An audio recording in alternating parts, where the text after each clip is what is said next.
Assalamualaikum wa rahmatullah. Mbokk yi ñu ngi leen di nuyu bu baax di leen ziar.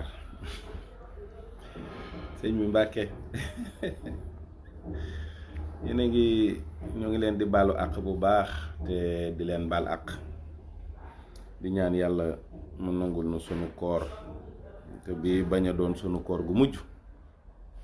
Yàlla may jullit àddina yépp jàmm ak i xéewal ak tawféex. noo ngi leen di ziar ci bu wér a wér ziar boo xam ne bu dëggu la ci noonu di ñaan sunu waxtaan wi am njariñ. noo ngi ñaan képp ku ko déglu it liñ bëgg a leeral te mu bari lool xaw a mel ni lu mën a leer ci sa bopp. mooy li nga xam ne fan yëpp ñu ngi ñu ci interpellé muy problème mu Palestine bi ñu bëgg ci indi ay leeral tuuti rek. xam naa ni li ëpp ci bokki jullit yi wala bokki taalibe yi dañuy jàpp rek ni léeg-léeg sax day am problème boo xam ne du la ñor fekk na nga ko xamee mooy tax yenn position yi sax boo ko dee jël da ngay xam ne rek xëy na du am njariñ. li am njariñ mooy nga wax nit ñi dëgg-dëgg li xew. baax na trop nag ngay wax je suis Palestine nangam ak nangam yooyu nit ñi baaxoo nañ ko sës ci dara. waaye li am te wóor mooy histoire bu compliqué la bu yéeme boo xam ne jaxasoo na lool ba mu àgg ci lool. ñaare nag nit ñi dañuy faral di def maanaam politique ak wàllu diine ñu di ko taqale. fekk bu fekkee da ngaa taqale politique ak diine problème mu Palestine doo ko mën a comprendre ndax lépp diine la lu cay juddoo door caa juddoo. loolu nag boo bëggee mu leer la dëgg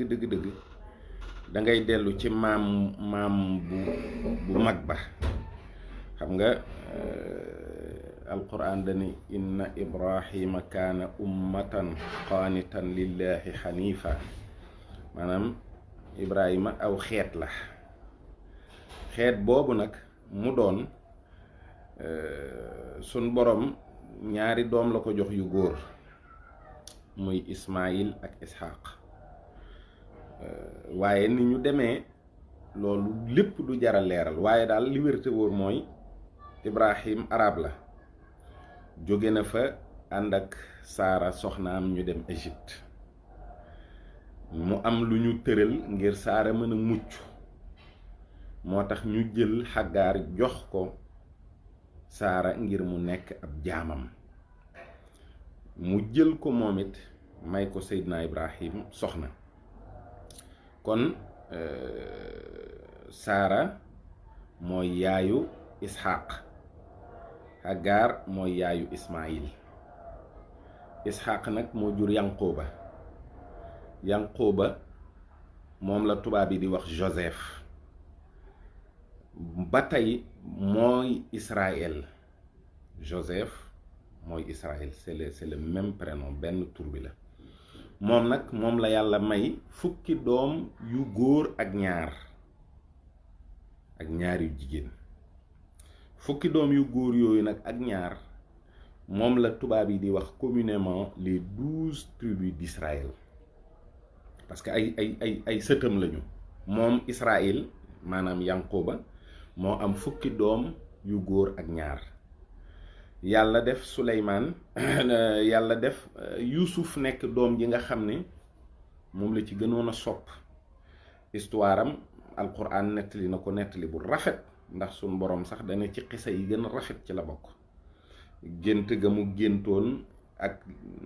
frère yi niñ ko jëlee def ko ci teen bi ba yàlla dogal mu dem Misra ba ni ñu ko jiiñee li ñu ko jiiñ sunu borom laata mu ko setal épreuve bi mu jaar mooy dugg na kaso yàgg na fa. waaye bi mu génnee ci kaso bi ndax xam-xam bi ko sunu borom may ci gént gi sunu borom def mu nekk tey boo ko doon calculer da nga koy def ministre peut-être de l'économie ndax booba économie bi yépp mooy ab dund ndax juróom-ñaari at yu naat lañu waroon am ak juróom-ñaari at yu bekkoore kon muy fukki at ak ñeent yoo xam ne nam ko waxee ci alquran ne moom ku li muy laaj ngir ñu jox ko ku ko xam la te ku wóor la ñu jox ko ngir ab xam-xamam ak wóoram maanaam c'était un très grand gestionnaire bi yàlla dogalee loolu am mujj na ci gàttal buuru Égypte bi tuub mujj na it bokki yahud yi yaatu fa ba noonu mu fa nekkee di liggéeyal boromam ba yàlla jële ko fi buur ba ca topp nag dafa féttéerlu ba ñuy toppante ba mu agsi ci Ramsès II nga xam ne moo dajeek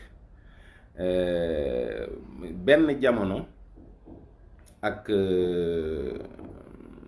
mu yont yàlla Muusa sët la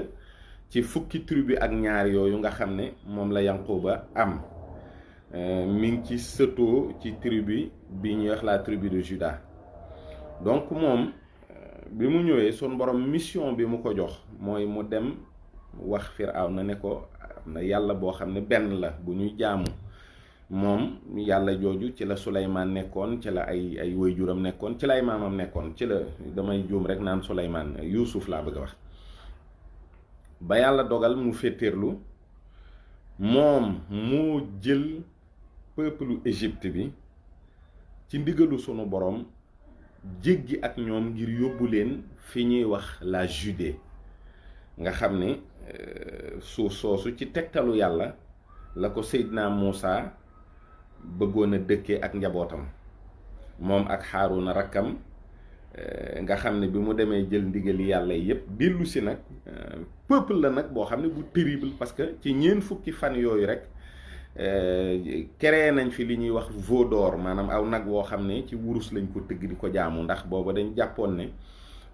ku baax ki du dellu siwaat bi ñu demee nag ba tiim suuf si ci benn mont bu ñuy wax le mont Nebo foofu la Seydina Muusa mission yem mu wàcc fa ab liggéey ñoom suuf soosu naka jekk nekkul suuf soo xam ne fa la ñu juddoo yaroo fa màgge fa fekk fa baax suuf la soo xam ne yàllaa ko tegtal yont yàlla Muusa mu jëme leen fa ba ñu fa nekkee nag dem na ba ay jëmmi jamono mu am ay jafe-jafe ndax diggante bi li ñuy wax assyrien yi ak babylonien yi ak égyptien yi mayuñu leen jàmm léeg-léeg ñii ñëw dal seen kaw ba yilif leen ba yàgg ñee ñëw dal ci kaw ñee yilif ñële ba yee ñee ñëw dalaat ci kaw ñële yilif leen loolu moo tax bi ñu mujjee nag dañ leen a déporté Babylone mooy entre moins 603 avant Jésus-Christ et moins 539 bi nga xamante ni léegi Perse yi ñoo mujj dominer babylonien yi bañ leen dominer nag yàlla dogal ñu autoriser ña nga xam ne mooy peuple yi ñu dominer woon ñu dellu ci seen suufi cosaan ñoom ñëpp ci la yahud yi dellusee ci seen suufu cosaan boobu nga xam ne mujj na parce que loolu prophétie bi moo tax mu mujj doon seen suufu cosaan donc bi ñu dellusee foofu mu amaat loolu mooy 446 la donc mooy 334 le Philippe de Macédoine moom it moom la ñuy wax Alexandre le Grand jóge Macédonie di wër nga xam ne moom ci la dem ba dominer àddina bi yépp yàlla dogal moom fanweeri at ak ñett rek la dund faatu bi mu faatoo ay généraux ñoom ñoo donn li nga xam ne mooy empire bi mu dominé woon séleucides yi nag ñoom ñoo jëloon côté bi ñuy wax la Judée nga xam ne ñoo ko yor ba jamono yi nga xam ne Antiochos VII moo fa nekk mu door a am nag benn ethnarque boo xam ne Simon la tudd c'est-à-dire prêtre juif bu mag la moo fippu ba ñoom ñu amaat benn liberté ci seen biir suuf soosu bi ñu demee ba moins 63 avant Jésus-Christ mu am une conquête romaine boo xam ne moo ñëwaat dominer leen loolu mooy contexte bi am bi Seydina Isa ibn Maryam di gane àddina waaye diggante boobu nag comme suuf soosu suñu borom moo fa tegtaloon yonent yàlla Moussa loolu moo tax premièrement mu nekk symbole pour le judaïsme parce que dafa mel ni li ñuy wax la terre promise ñoom li ñu ko jàppee mooy seen aljanna la ci kaw suuf maanaam seen mbir yépp fa lay sottee fa lay baaxee seen yaakaar yi lépp fa lay firi ko bi Seydina Isa ibn Maryam gane àddina nag fekk diggante bi itam yonent yàlla Daawuda jaar na fi yonent yàlla Suleymaan doomam jaar fi gannaaw gi bi Pierre bi Simon ethnarque boobu fexe ba juif yi am liberté ci la ñu fa tabax le temple de Salomon bi ñu ko tabaxee nag ba romain yi ñëw dominer leen fekk na temple bi mi ngi fi Isa ibn Maryam gane àddina ñoom yahud yi xamoon nañu ne am na messie buy ñëw mooy li ñuy wax almasih moo tax yonent yàlla Isa bi mu ñëwee alxuraan bi mu koy tudd dane almasih Isa ibn Maryam waaye nag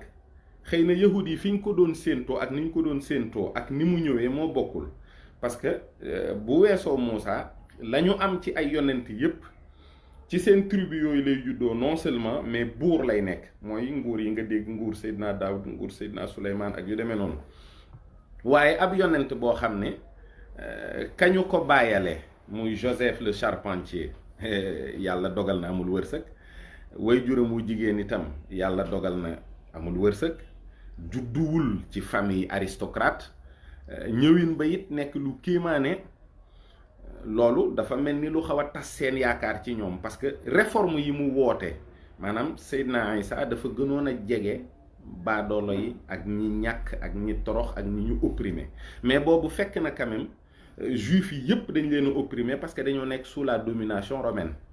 donc ñoom liñ doon yaakaar ne mooy messie bi moom lay def mooy bu ñëwee daf leen di libérer sous la domination romaine loolu nag amul bi mu ñëwee wax na leen ne leen moom yooyu taxu ko jóg ba biñ koy natt ci impôt yi ñu doon fay ak lan moo tax ñu war a fay impôt daf leen a laaj ne leen pièce de monnaie bi lan moo ci ne ñu ne ko César mu ne kon rendez à César ce qui est à César et à Dieu ce qui est à Dieu ñoom it ñu jaare fa weddi ko waaye ñi ko gëm nga xam ne ci seen biir lañu sosoo ñooñu la ñuy wax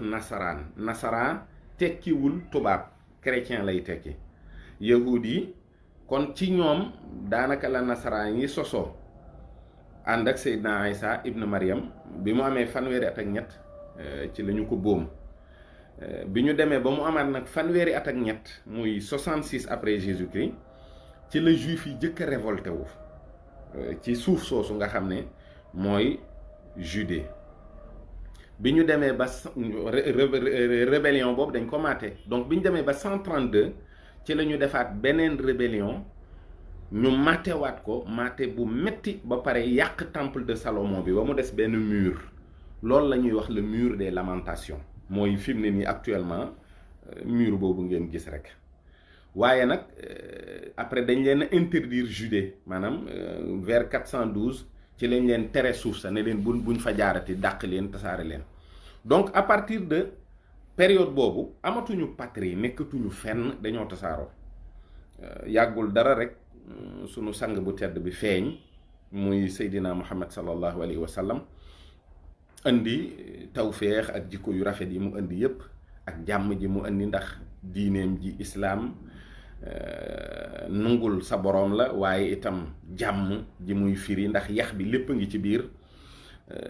loolu nag tax na boo xoolee barki démb rek bi Cheikh Mountakha di wax dane xeex yi nga xam ne moom la lislaam xeex yépp mën nañ ko tuddee légitime défense parce que lu juddoo ci benn nit mënta amee violence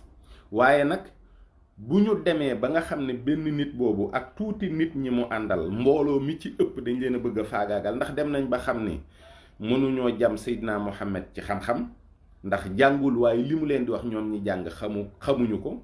mënuñu koo jam ci taaru kàddu yi muy wax ndax alquran lenn melul ni te alquran it di kéemaanu yàlla buy wane ne nekkug yàlla wér la yàlla moom waajib la yooyu nag tax na bi ñu demee ba xalaat ne amuñu fenn fuñ ko mën a jaar dañ ne nañ ko faagaagal rek mook aw xeetam su ko defee ña nangoo topp Muhammad sallallahu alayhi wa sallam jeex tàkk moom it ñu reyaale ko benn yoon. yàlla nag dogal na seen pexe yi antuwul mooy xeex yi ngeen fi dégg Badar ak yépp fu fi ne rek ñoom ñoo tàppaas jullit ña lijjanti ay pexe ngir jële leen fi daanaka bu fekkoon ne loolu am na kon tey dañuy wax le génocide des musulmans waaye yàlla moo ci jàpp ba mu gàddaay ba sun borom def mu bàyyeekoo fi bi mu fi bàyyeekoo nag 691 Dôme du Rocher ci lañ ko fa tabax muy masjidul aqsa ndax it bi fi yonent bi nekkee itam teel na ñoo xam ni maanaam Jérusalem symbole lay doon ci l'islam symbole la ndax buñ daan julli fa la ñuy jublu yonent bi bi muy rañaan li ñuy wax voyage horizontal bi subhaanallazi asra min al masjidil haram ila al masjidil aqsa la kon dafa mel ni dafa jóge Màkka dem ba Jérusalem sun borom wàccee yonent yi mu jiite leen doora nag def voyage nocturne bi mais de manière verticale mooy wuy ji gi mu wuy ji sun borom ndax foofu la bën bi nga xam ni dafa dëppoo ak asamaan amul kubéer amul dara foofu la tollool loolu moo tax muy lu am solo lu am doole ci l'islam gannaaw gi la ñuy jublu Màkka waaye 691 la ñu tabax Dôme du Rocher donc vers 700 conquête arabe yi dem nañu ba toll foo xam ne ci biir àddina bi kawe na lool parce que am na ci dëkk yu bari yoo xam ne dem nañu ba dominer ko surtout bi ñu commencé di dugg ci sud Europe bi mooy ay Espagne ak yooyu jaar Constantinople jaar Égypte et cetera dem nañu ba benn pape bu ñuy wax Urbain II parce que dafa ne il faut que ñu organiser ay croisades moo jëkk a joxe ndigal pour ñu organiser ay croisades parce que boobu quand même lieux saints yi chrétiens yi dominé tuñu ko yahud yi dominé tuñu ko jullit yi ñoo ko dominé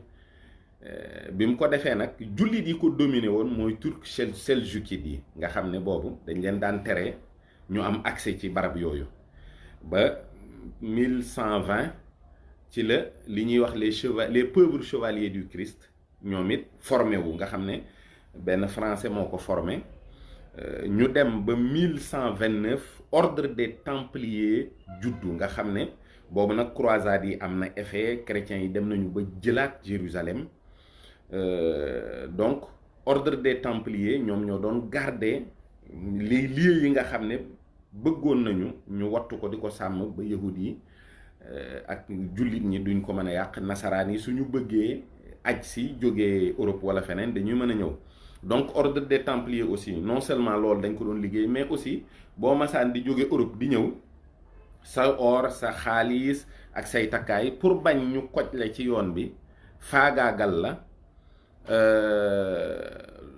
loolu moo taxoon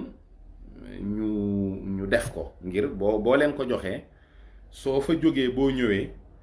dañ la koy mën a delloo ak seeni intérêt bien sûr donc ordre des templiers boobu bi ñu demee ba 1291 ci la mamelouk yi ñëw ay arabe lañu jël si fi ñuy wax Saint-Jean d'Acre aussi Galilée ci la bokk nga xam ne kon ñu ngi ci suuf si ba léegi templiers yi nag daw dem Chypre boo xoolee Chypre ba léegi aussi statut boobu day am c'est-à-dire répercussion yooyu mooy tax ñuy dem ba ñuy wax ne fii paradis fiscal la donc ñoom aussi roi de France bi ñuy wax Philippe le Bel dafa xëy joxe ndigal pour ñu arrêter leen ñoom ñëpp parce que boobu dañ leen a accusé d'hérésie d'idolâtrie de sodomie ak pratique homosexuelle et cetera rey leen rey cay ñu bari donc am na ci ñoo xam ne dañoo disparaîtroon ànd ak yenn ci seen alal ya nëbb ko après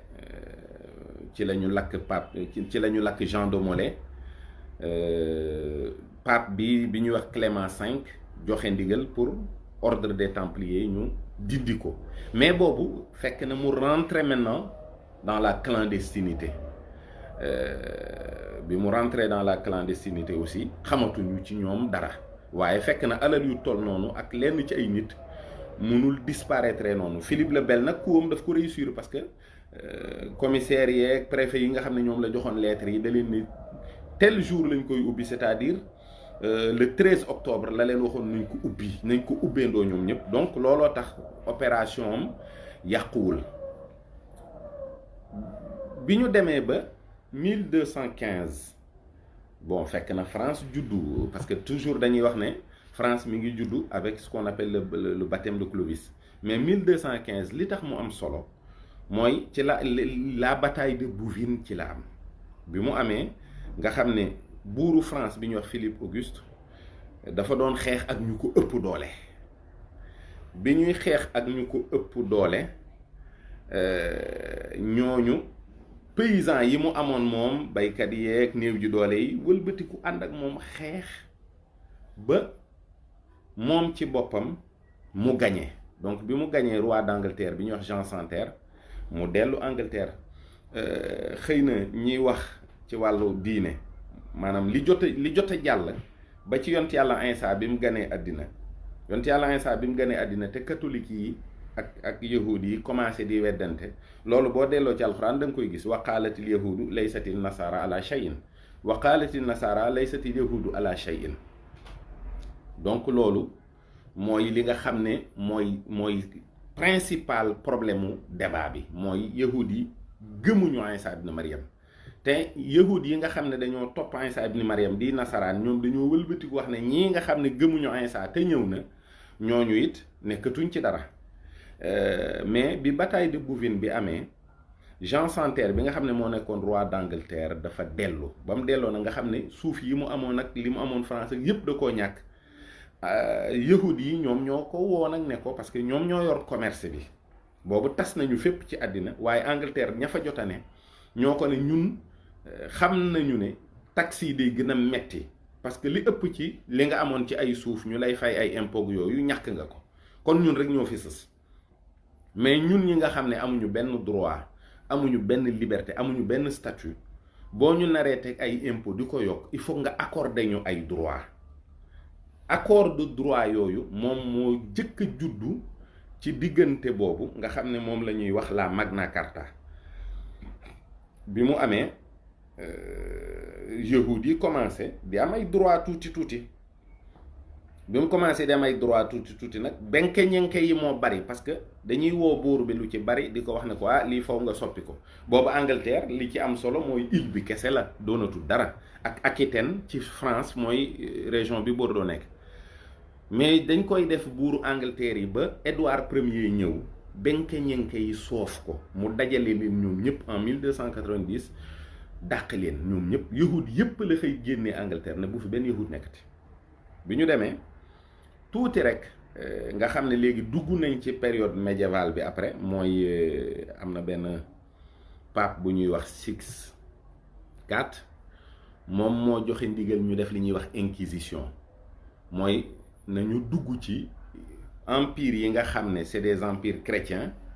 ña fa nekk mboole seen ñu saytu seen ngëm ba xam ndax ci dëgg lañu ne wala nekkuñ ci dëgg. ku nekkul ci diine chrétien ñu teg ko daan yu dëgër wala ñu rey ko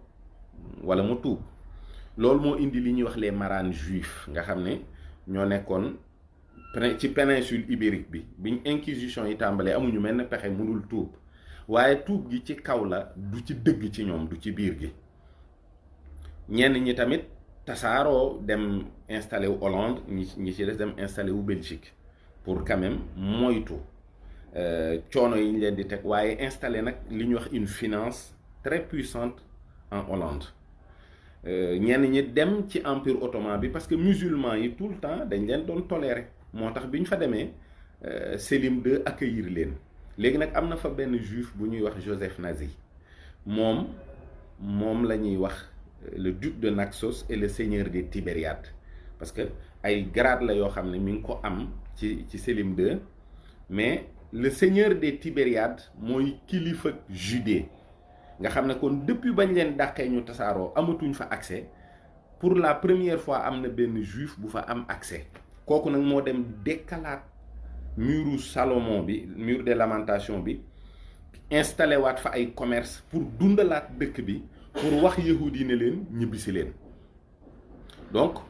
moom aussi moo financé guerre bi nga xam ne contre Philippe II benn guerre la ci biir royaume d'Espagne looloo tax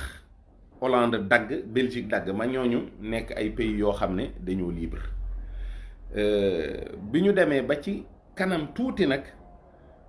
protestantisme aussi juddu na te bu juddoo parce que église bi dafa amoon ay abus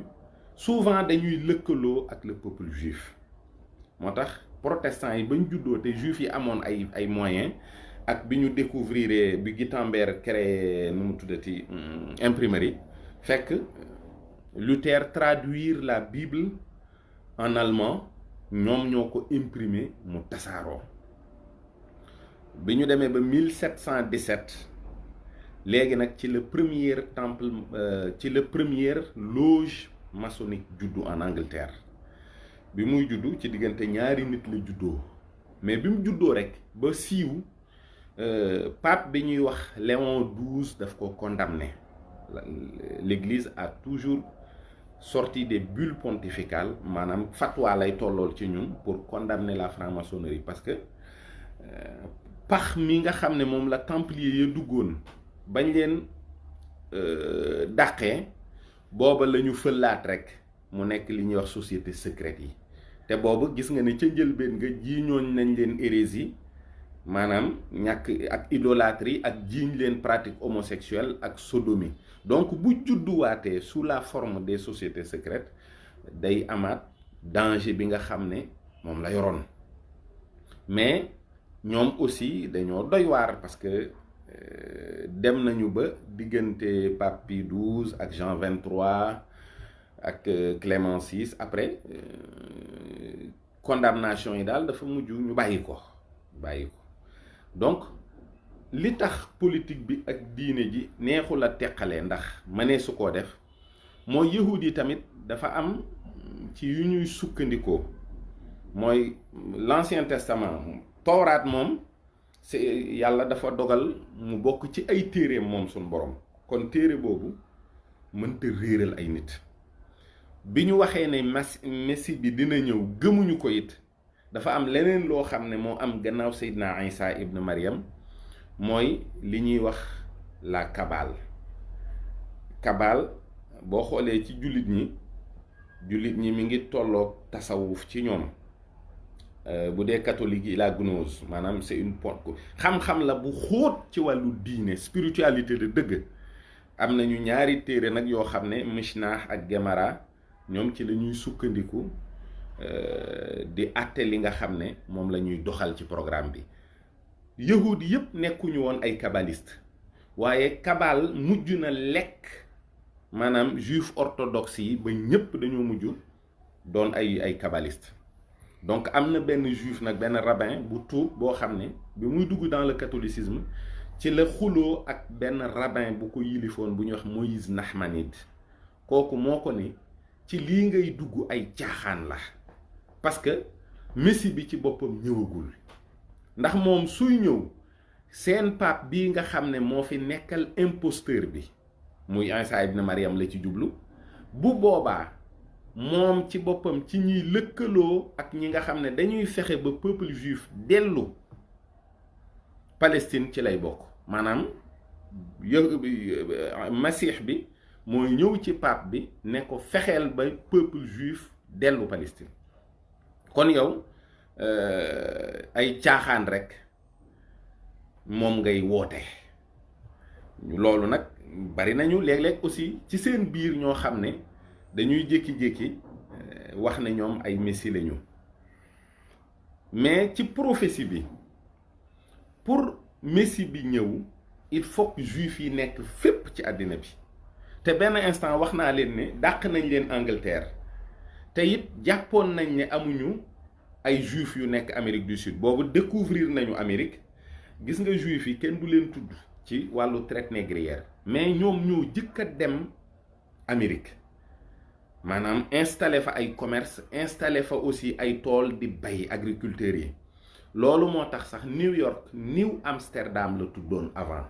parce que boobu la finance juive très puissante était à Amsterdam kon ñoom ñun nit ñu ñuul ñi rek war nañoo xam ne ñoom traite négrière bi li ko financé lépp ak li ko def ci ñoom la jóge parce que bokk na ci boobu temps ñuy daw aussi inquisition yi parce que la découverte de l'Amérique c'est 1492 boobu ñi ngi daw inquisition yi période médiévale bi aussi metti na ci ñoom ak maraan yeeg yooyu ñu daw dem seen yoon donc ñooñu kenn du leen tudd ci loolu mais ñu ci am responsabilité ak rôle bu mag la bi ñu demee nag ba wax ne dañoo découvrir ay juifs en Amérique du Sud ci la ki nga xam ne moo yoroon la finance juive muy Menasseh Ben Israël bind lettre Oliver Cromwell boobu fekk na Angleterre am na révolution ne ko dañoo bëggoon juifs yi ñëw Angleterre parce que après ils étaient bien vus en Angleterre bi ñu fa demee yàlla dogal ñoom ñu door faa installé fi ñuy wax léegi depuis lors la City de Londres nga xam ne City de Londres bi actuellement boo xoolee moo jiite la puissance financière du monde parce que bu fekkee dañ la ne yaa presque une soixantaine de paradis fiscaux dont 30 dépendent de la City de Londres ci ngay mën a comprendre la puissance financière juive depuis la nuit des temps fan la jaar ba agsi fii donc bi loolu amee léegi am na ay ñu déclaré wu ay messie ci seen biir quelqu'un comme Sabbatai Tzvi nga xam ne mooy maamu Dëmne yi c'est les renégats ay juifs lañ yoo xam ne Turquie la ñu dëkk gi ñu dëkk Turquie nag tax na léegi bu ñu tuddee Turquie da ngay foog ne jullit ñi dañoo am benn responsabilité ci génocide arménien bi parce que dégg ngeen fan yi président Amérique bi muy yambar mi rek Joe Biden di wax ne Turquie yi ñoo def génocide arménien alors que mot turc rek moo ci ne mais c'est le mouvement des jeunes turcs issus des Dëmne nga xam ne ñoom ñoo def la première révolution en Turquie ba daaneloon sultan bi remplacé ko par rakkam bi ñu demee ba Turquie di def première guerre mondiale c'était l'empire ottoman boobu ñoom bi ñuy xeex dañoo farak Allemagne mais dañoo amoon ay ministres yoo xam ne ay juifs lañu mooy les pachas am na koo xam ne Gamal Pacha ak yeneen pacha ñoom ñoo organiser le génocide des Turcs des Arméniens après la guerre mondiale aussi kenn xamul ñooñu fan la ñu mujj ci kaw suuf kenn amu ci ñoom information donc toujours dañ koy provoquer Turquie pour indi problème fekk Turquie du ci dara c'est le mouvement des jeunes turcs te ñooñu ñoo yar saay-saay bii nga xam ne moom mooy Kamal Mustafa Kamal nga xam ne lu yàqu Turquie rek moom la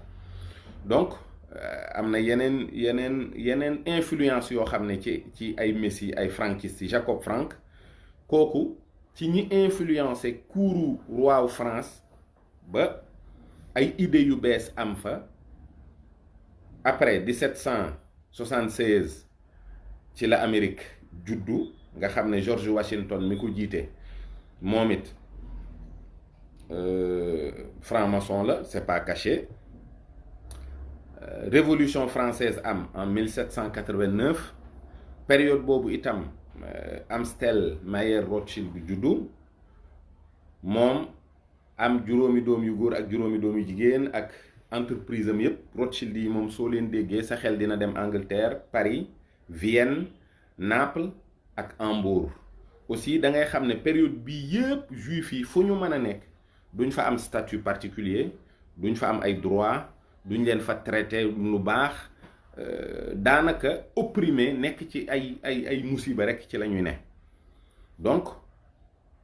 léegi bi ñu demee ba révolution yi am état nation yi juddu bi état nation yi juddoo société de classe yi am léegi bi état nation yi bi mu juddoo rek ci la juif yi commencé di am ay nationalité comme France après 1789 ci la juif yi commencé di am nationalité française di am ay droit de vote nangam ak nangam comme yeneen état nation yépp nga xam ne première déclaration bi nga xam ne moo am après la révolution française mooy la déclaration universelle de l'homme et du citoyen donc nga xam ne léegi citoyenneté juif yi am nañ ci accès.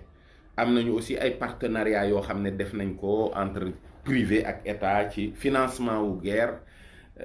muy la guerre de Waterloo bi nga xam ne moo tax Angleterre mujju gagné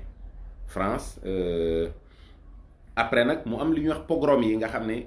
presque 5 millions de juifs rey nañ leen diggante ay Russes ak yooyu dañ leen a wàññi rek ah comme xeet woo xam ne daal dem nañ ba yëg ne ëpp na ñu wàññi leen ci la Théodore Herzl wootee li nga xam ne moom mooy ñetti fan yooyu mu woote woon Bâle le 29 le 30 le 31 août 1897 pour nag moom def li ñuy wax sionisme mooy congrès juif bi nga xam ne moo amoon léegi nag Sion dafa am ñaari tekki benn bi jëmm lay tekki maanaam benn bi dafay delloo nit ki ci fi ñuy wax Batané ak Galilée ak Samarie ak Judée ak Idumée ak Pérée ay barab la yoo xam ne boo ko xoolee ca cosaan suuf yooyu gannaaw bañ fa àndeek Seydina Moussa suuf yooyu seeni suuf lañu noonu lañ ko mën a waxee waaye dafay delluwaat itam ci nit ki nga xam ne dafa jàpp ne moom ba ko yàlla boolee ci xeetu juif ci la gënee ku dul moom kon ñoom jàpp nañu ne suuf si seen suuf la ndax seen aljanna la digub sunu borom la waaye ñoom it ñoo gën ci ñi yàlla bind kon loolu mooy sionisme ñaari tegtal yooyu rek la am bu njëkk bi mooy ci jëmm bi ci topp mooy ci suuf yi nga xam ne moom lay renvoyer nit ki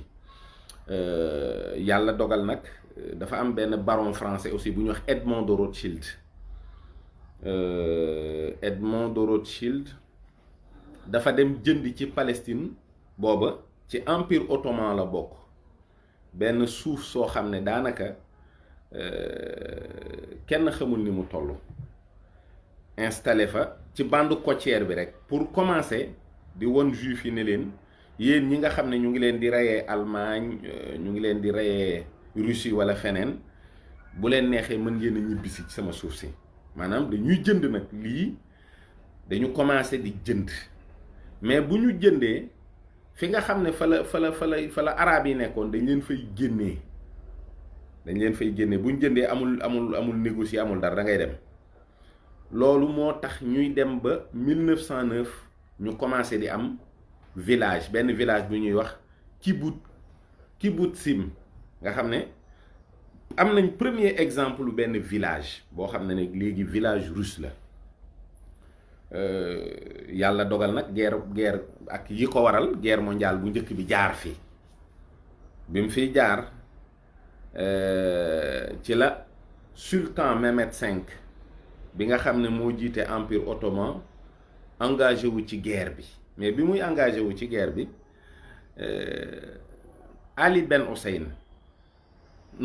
Ben Ali bi nga xam ne boobu moom la ñuy xoolee buuru Xijaas bi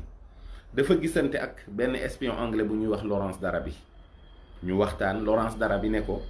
dama bëgg nga fippu yaak arab yi ngeen dal ci kaw Turquie yi parce que bu empire ottoman bi daanoo dinañ leen mën a defal benn dawlatu boo xam ne mbooleem arab yi dañ ciy mën a daje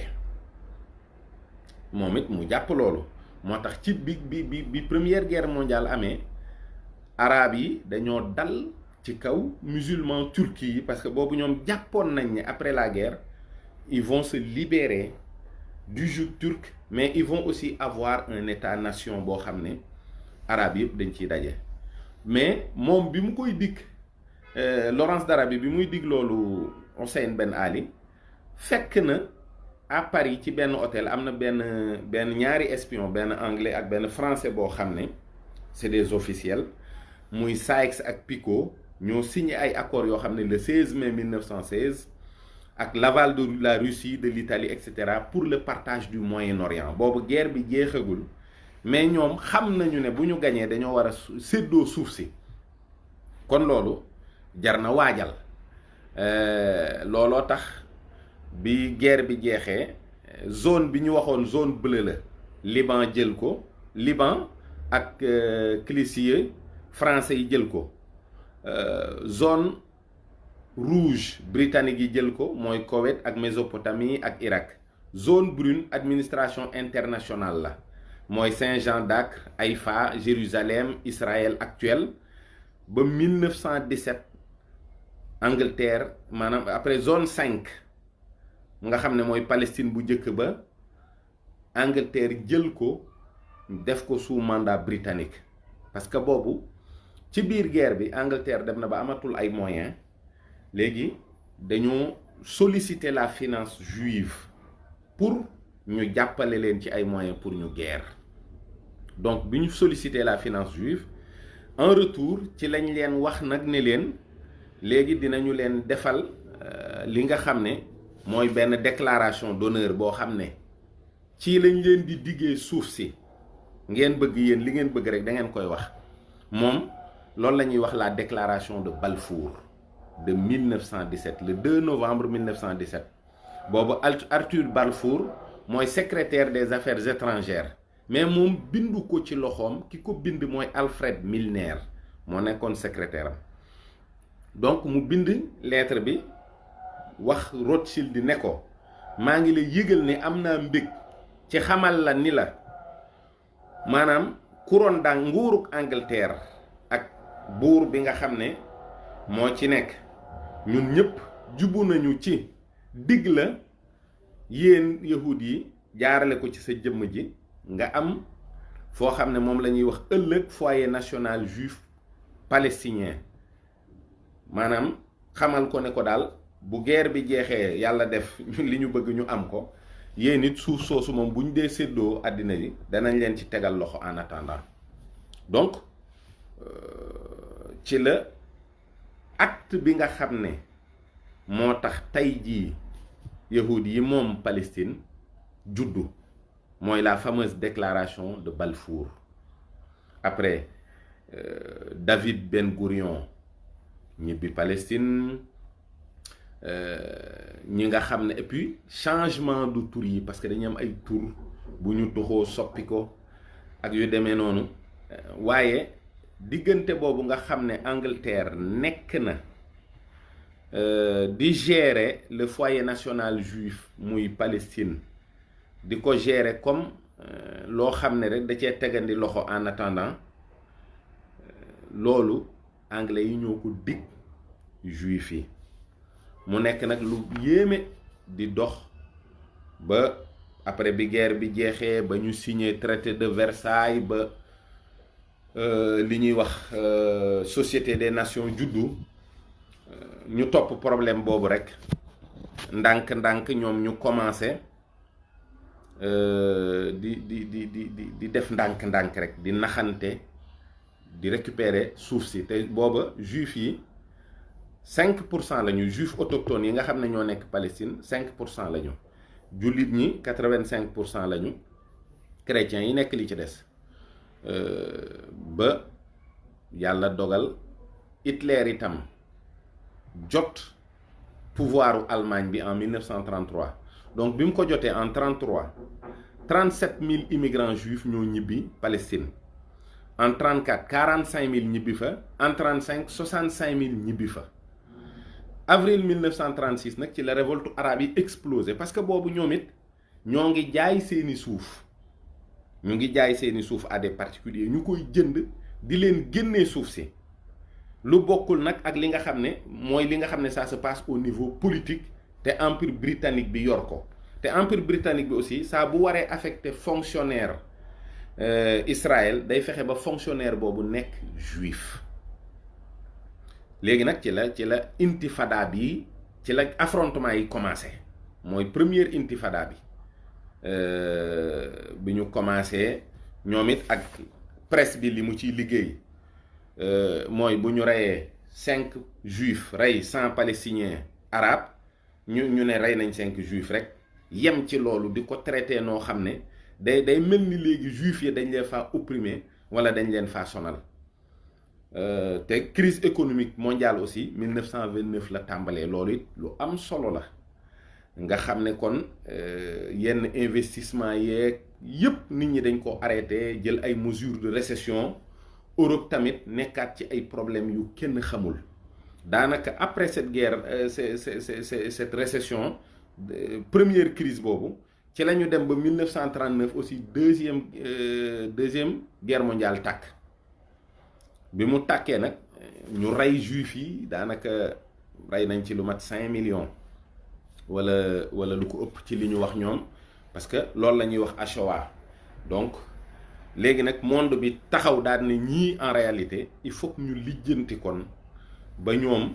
vraiment ñu am foo xam ne boog dañ leen koy jox nag ndax ñoo leen ko amel ñun ñoo leen rey ñoo leen toroxal ñoo leen nangam c'est politique hein loolu la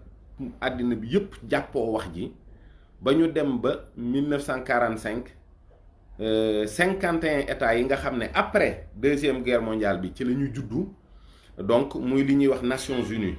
moom la ñu adopté le 26 juin 1945 51 états yi ci nekk officiellement mu entré en vigueur le 24 octobre dossier Israël Palestine nag ñu teg ko ci table bi donc bi ñu ko tegee ci table bi mu ami benke ñenke ñuy dem ba mujj 1948 ñu war a voter pour jox indépendance Israël donc biñ ko voté 33 ñoo nekkoon pour 3 nekk pour contre te booba à noter l'abstention de l'Angleterre booba Angleterre dane moom farul pour wala farul pour contre alors que lépp ñoom la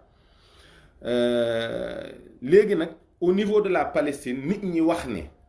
lépp lu ñu signé Amérique ci big bu ñuul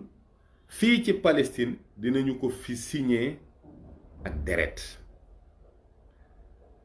loolu tax na mbooloo mu bari ñàkk ci seen bakkan li tax pays arabes yi aussi duñu réagir mooy 1945 boobu après guerre mondiale bi Roosevelt di ñibbi après seen gise boobu mook ñoom Churchill ak yooyu dafa jaar Arabie Saoudite woolu buur bi mu ñëw nga xam ne ci benn bateau bu ñuy wax Quincy fa la ñu toog waxtaan boobu tamit Arabie Saoudite nekk dëkk bu ndaw boo xam ne toujours dafa instable parce que 1917 la ulama yi jëkk a def fatwa wax ne na al saoud yi dal ci kaw wahabit yi donc instabilité boobu moo tax bi ñu demee li ñuy wax les accords de Quincy mooy Amérique dafa saytu sécurité Arabie Saoudite 1945 ba fii ma toog di wax ak yow Amérique mooy fay Arabie Saoudite mooy fay pour Amérique yor sécurité am te boo nee Amérique it nee nga Israël rek même chose la Amérique Angleterre Israël benn dëkk la loolu moom la ñuy wax l'oligarchie anglo-saxonne donc capitale bi dëgg mooy la City de Londres parce que finance su àddina bi yëpp foofu la ñu nekk kon xaalis dugg na doole dugg na parce que ki nga xam ne yow da nga ko jàppee noonu magam mooy saytu sa kaaraange boo naree dal ci kawam war a mun na la dal sa kaw it mag ji du ko seetaan mooy Arabie Saoudite ak Israël ak Amérique ak Angleterre du ñu mën a réeroo yeneen dëkku arab yi tamit pareil parce que Arabie Saoudite bi ak Im Saoud meree parce que signé nañu déclaration acte de naissance Israël bi mu woowee doomam yi da leen ne mer mi mënta yàgg parce que américains yi ñoo yor sunu sécurité ñu nit ñi ñu wër sunuy noonu lañu kon xuloo ak Amérique ndax Israël wala Palestine gii du ko jar ndax bu boobaa sunuy noonu it dañuy dal seen kaw te it ñi ñuy wax ne seeni noonu lañu ay jullit lañu ni ñoom donc benn état boo xam ne dans l'islam politique moo am statut état islamique dëgg mooy Iran te loolu c'est après 1978 mooy bi révolution iranienne bi amee loolu mooy la réalité parce que Khomeini au départ nit ñi xamuñu woon fi mu jëm parce que dafa wutoon ay nit wërale ko boppam ñoo xam ne ñu jàng diplomatie ñu jàng politique internationale ak ñoo xam ne dañoo jàng communication ñuy wax tubaab yi li ñu bëgg a dégg ba yàlla dogal 112 jours yi mu def neuf la le château mu jóge fa te boobu Shah d'Iran bi aussi dafa feebar après français yi am nañu information qu'il ne lui restait plus que quelques mois à vivre ñu jël ko indi ko biñ ko indee nag yàlla dogal ñu voté benn révolution boo xam ne ci la dawlatul islam bii di Iran juddoo yàlla dogal mu nekk un état puissant sur le plan militaire sur le plan scientifique ak plan yépp Iran dong moo fa am solo waaye yeneen dëkk yépp amuñu benn solo ñooñu anglais yi ak américains yi ñoo leen yilif ak français yi loolu nag mooy delloo si waat li ma leen waxoon ne leen le 3 novembre 1919 bi ñuy rey 2019 bi ñuy rey Qassim Soleimani boobu ñoom d'après le messianisme juif benn état islam warul woon a nekk foofu parce que le messie Asfahan lay jógee bi ñu reyee Qassim Soleimani mu nekk provocation bu mag ba àddina sépp wax ne Iran ak Amérique ak Amérique faw dañuy guerre yàlla dogal mu deltu ginnaaw mu amee loolu sax kéemaanu yàlla la rek Turquie tamit des cendres de cet état islamique bi nga xam ne Mustafa Kemal moo ko yàqoon dafa mel ni yàlla dafa def Erdogan nekk nit koo xam ne tey ku sagal l'islam la parce que réforme yi muy jël ba ci mosquée Hagia Sophia lu gën a nekk ndam ci l'islam gën a nekk provocation aussi ci yahud yi ak nasaraan yi amul donc fi mu ne nii moom Erdogan ak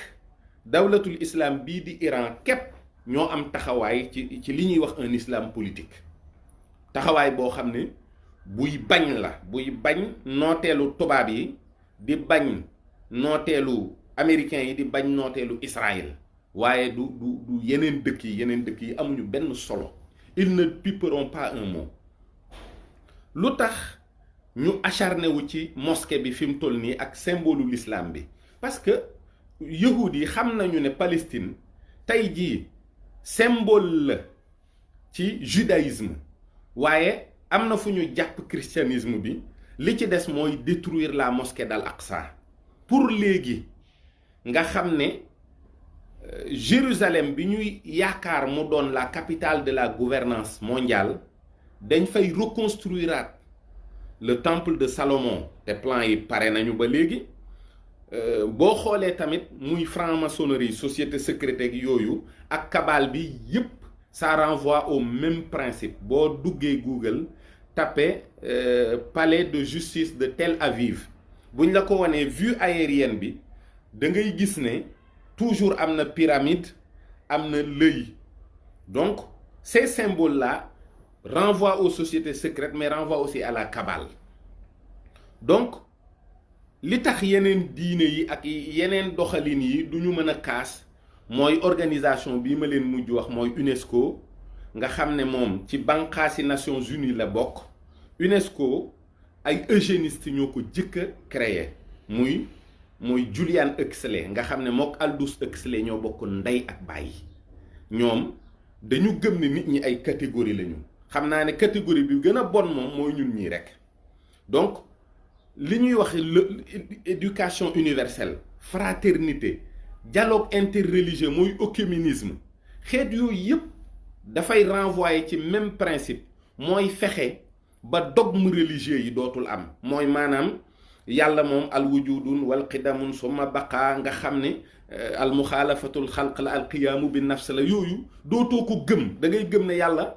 bi ma gëm man jullit bi ak bi catholique bi gëm ak bi yahud bi déedéet yahud bi du dañuy beru à part ak bi mushrikoon bi gëm ak beneen mën nañoo dajaloo gëm benn yàlla boo xam ne ñun ñëpp dañ ciy gis suñu bopp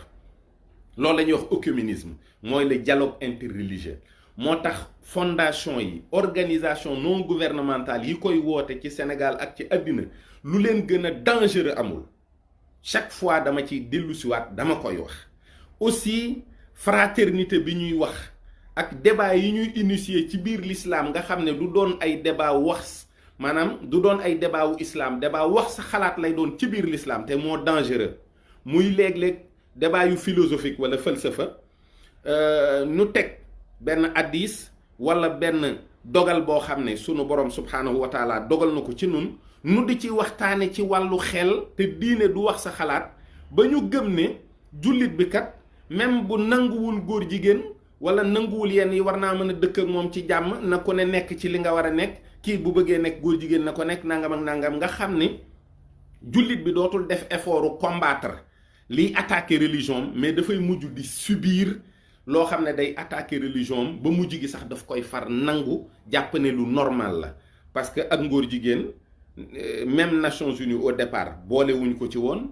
ndax dañ jàppoon ne feebar la lu ñu war a faj la relation contre nature mais boobu c'était l'aspect politique de la chose mais aspect spirituel de la chose nga xam ne dans la pratique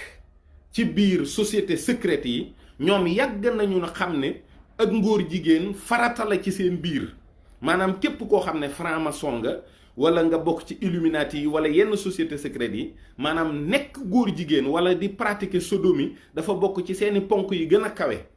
moom la ñu jagleel la déesse Shiloh la déesse mère des homosexuels nga xam ne moom la Karl Marx doon jaamu moo tax sénégalais ku fi taxaw ne marxiste léniniste la war ngaa mën a tuubal yàlla te jéggalu ko am na philosophie ak yenn gis-gis yoo xam ne gëlëm rek ak ñàkkoon a xam moo tax jullit ñi di ko nangu waaye jullit ñi li ñu am te mu war a mën a sàmm seen diine mooy seen diine